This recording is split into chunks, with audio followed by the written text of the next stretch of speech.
오늘 우리가 살펴볼 시편 90편은요. 1차적으로는요. 모세가 지은 민족 애가입니다. 하나님께서 이스라엘 백성들을 애굽에서 건져주시고 그리고 가나안 땅으로 인도해 주실 때 이스라엘 백성들이 하나님을 진노하게 한 사건이 있었습니다. 그것은 민수기 13장, 14장에 기록된 가데스 바네아 사건입니다. 이스라엘 백성들이 가나안 땅에 들어가기에 앞서서 12명의 정탐꾼을 뽑아서 가나안 땅을 탐지하도록 보냈죠.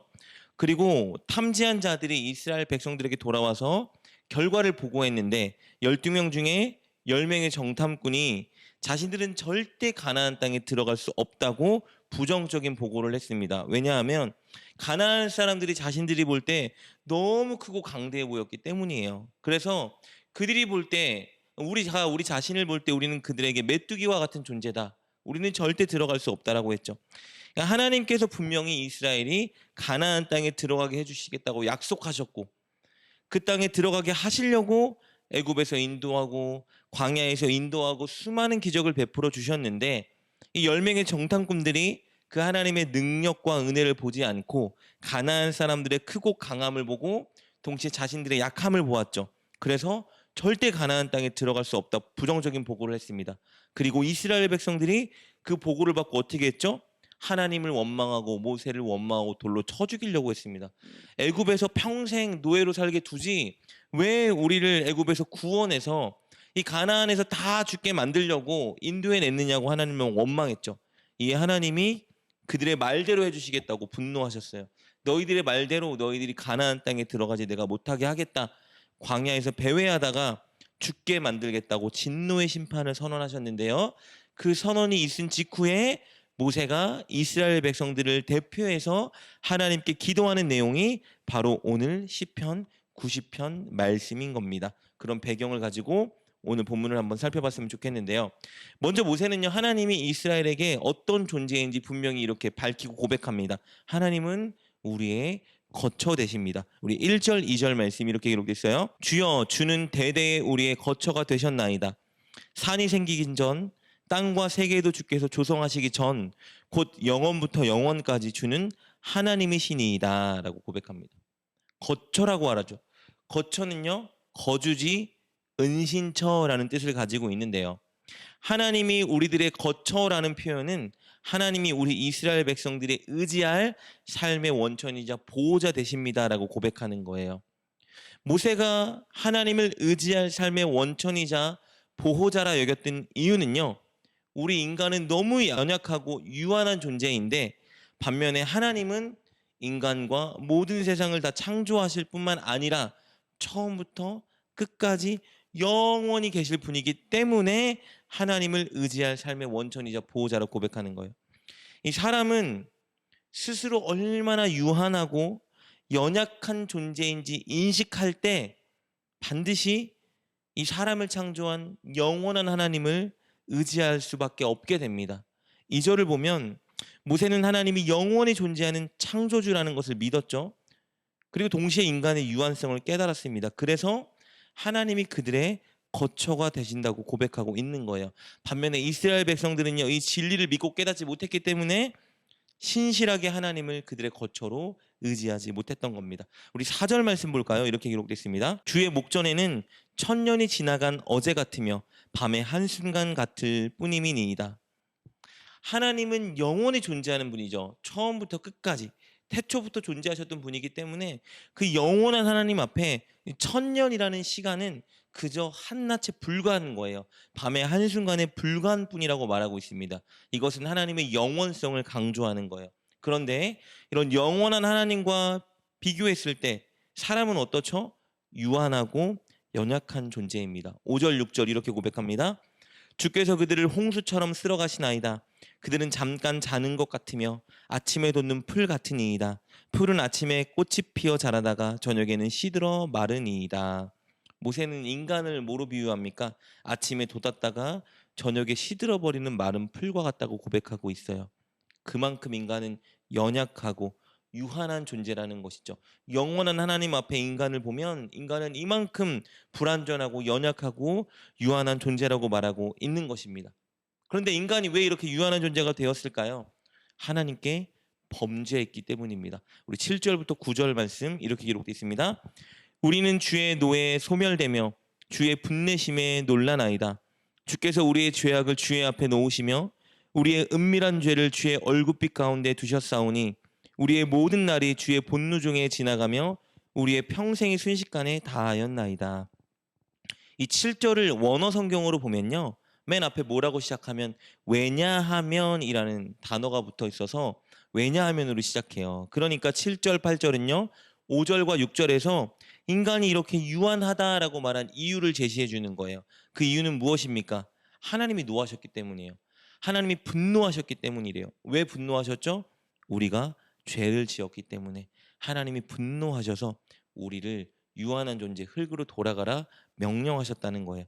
여러분, 원래는 창세기 3장을 보면요, 첫사람 아담과 하와가 범죄했기 때문에 인간은 영원한 생명을 잃고 흙으로 돌아가야 되는 존재가 되었죠. 마찬가지로 모세는 이스라엘 백성들이 가나안 땅에 들어가지 못하는 이유를 자신들의 죄 때문이라고 자신들의 탓을 돌리고 있는 거예요. 하나님께 범죄했기 때문에, 하나님을 불신했기 때문에 하나님께서 약속의 땅 가나안에 들어가지 못하고 광야에서 방황하다 죽는 존재가 되게 하셨다라고 말하고 있는 것입니다. 모세는 이렇게 인간이 연약하고 유한한 존재가 된 것, 그리고 자신들이 약속의 땅에 들어가지 못하고 광야에서 죽는 존재가 된 것은 자신들의 죄 때문이라고 밝히면서 자신들의 탓으로 돌리고 있는 겁니다. 절망적이죠. 그런데 오늘 시편 본문을 보면 절망으로 끝나지 않습니다. 왜냐하면 하나님께 간구하며 소망을 노래하기 때문입니다. 모세는 설령 자신들의 죄로 인해서 하나님께 진노를 사게 되었지만 이 절망적인 상황 속에서 하나님께 긍휼을 간구합니다. 13절 14절 말씀입니다. 여호와여 돌아오소서. 언제까지니이까 주의 종들을 불쌍히 여기소서. 아침에 주의 인자하심이 우리를 만족하게 하사 우리를 일생 동안 즐겁고 기쁘게 하소서. 이스라엘 백성들이 하나님을 불신하고 하나님께 범죄하여 하나님을 진노하게 했지만 하나님 이제 회개합니다. 그러니 우리를 불쌍히 여기시고 돌아와 주시옵소서 간구하고 있는 겁니다. 그리고 그는 14절 보면 하나님의 인자하심, 즉 하나님의 사랑으로 자신들을 만족하고 즐겁게 해달라고 간구하고 있습니다. 본인들이 죄를 지었는데 어떻게 이렇게 하나님의 은혜를 간구할 수 있을까요? 하나님의 성품을 알았기 때문이에요. 출애굽기 34장 6절에서 하나님 당신께서 직접 말씀해 주신 그 성품, 자비롭고 은혜롭고 노하기를 더디하며 인자와 진실이 많은 이 성품을 알려주신 걸 붙잡고 모세가 하나님께 간구하고 있는 겁니다. 우리의 죄악에도 불구하고 하나님은 자비롭고 은혜롭고 인자와 진실이 많은 분이오니 우리를 불쌍히 여겨주시고 다시 우리와 함께 해주셔서 우리의 만족이 넘쳐나게 하여 주옵소서 모세가 간구하고 있는 것입니다. 이렇게 하나님의 성품을 붙잡고 의지할 때 우리는 절망 중에도 우리의 죄악 중에도 소망을 꿈꿀 수 있는 것입니다. 이 본 시편은요, 1차적으로 모세가 범죄한 이스라엘을 위해서 기록한 시편인데요, 먼 훗날 2차적으로는요 바벨론의 포로로 끌려갔던 이스라엘 백성들이 이 모세가 기록한 시편을 의지하여 하나님께 간구하는 데 사용했습니다. 하나님, 우리가 죄를 지어 우리나라가 망하고 바벨론의 포로로 끌려왔지만 하나님의 성품을 의지하여 간구합니다. 우리 불쌍히 여겨주시고 우리에게 다시 돌아오셔서 우리를 회복시켜 주시옵소서 찬양하는 데 사용한 시편이 바로 오늘 시편 90편 말씀입니다. 여러분, 우리는 오늘 시편 90편을 통해서 한 가지 중요한 진리를 붙잡아야 하는데요, 그것은 본편 1절에서 모세가 말한 것처럼 하나님을 우리의 거처로 삼는 것입니다. 하나님만을 우리의 의지할 대상이요 우리의 보호자로 여기고 우리 하나님께 순종하는 삶을 살아야 됩니다. 이스라엘 백성들은 하나님을 거처로 여기지 않았기 때문에 실패했던 거예요. 우리가 하나님을 영원한 거처로 삼기 위해서 오늘 한 구절의 말씀을 붙잡고 기도해야 되는데요, 그것은 12절 말씀입니다. 이렇게 기록되어 있는데 함께 보겠습니다. 우리에게 우리 날 계수함을 가르치사 지혜로운 마음을 얻게 하소서. 우리는 우리의 날을 계수할 수 있는 지혜를 가져야 합니다. 우리의 날을 계수한다는 것은 우리의 날을 세는 건데요, 이것은 무엇을 의미하냐면요, 우리 인생이 얼마나 더덥고 불확실하며 유한한지를 늘 깨닫는 것을 의미하는 것입니다. 그러니까 항상 죽음의 때를 의식하며 사는 것을 말하는 거예요. 왜냐하면 그럴 때 우리가 이 땅의 것에 집착하지 않고 욕심부리고 되짓지 않고 영원한 생명의 주관자 하나님을 의지하고 바라보며 살 수 있기 때문입니다. 우리 너무 연약한 존재잖아요. 오늘 아침에 일어나서 뉴스를 봐도 운전하다 죽은 분, 비 때문에 죽은 분, 생각하지 못하게 우리의 인생을 끝마친 분들이 너무 많이 있습니다. 우리는 언제 이 땅에서 삶을 마칠지, 우리 인생이 언제 끝날지 한 치 앞도 내다볼 수 없는 존재입니다. 이 절망적이고 불안한 현실을 우리가 인식하고 동시에 영원한 하나님, 우리의 창조주 하나님을 우리의 거처로 삼아야 합니다. 그럴 때 우리는 절망적이고 불안한 우리의 현실과 인생 속에서 소망을 꿈꾸고 평안한 삶을 살 수 있는 것입니다. 날마다 우리의 연약함과 유한함을 인정하며 동시에 하나님을 철저히 의지하는 종아 여러분 되시길 주님의 이름으로 축복합니다. 기도하겠습니다. 하나님, 우리는 너무 유한하고 연약하며 불안한 존재입니다. 그러나 영원하고 아름다운 성품의 창조주 하나님이 있어 우리는 오늘도 소망을 꿈꿀 수 있습니다. 우리가 늘 우리의 나를 계수하며 동시에 하나님을 철저히 의지하게 하여 주옵소서. 늘 하나님을 우리의 거처로 삼고 하나님과 동행하며 하나님께 순종하게 하여 주옵소서. 예수님의 이름으로 감사하며 기도드립니다. 아멘.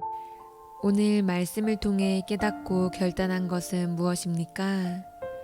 그것을 붙들고 하나님께 기도합시다. 그리고 그렇게 실천하며 하루를 살아가는 여러분 되시길 주님의 이름으로 축복합니다.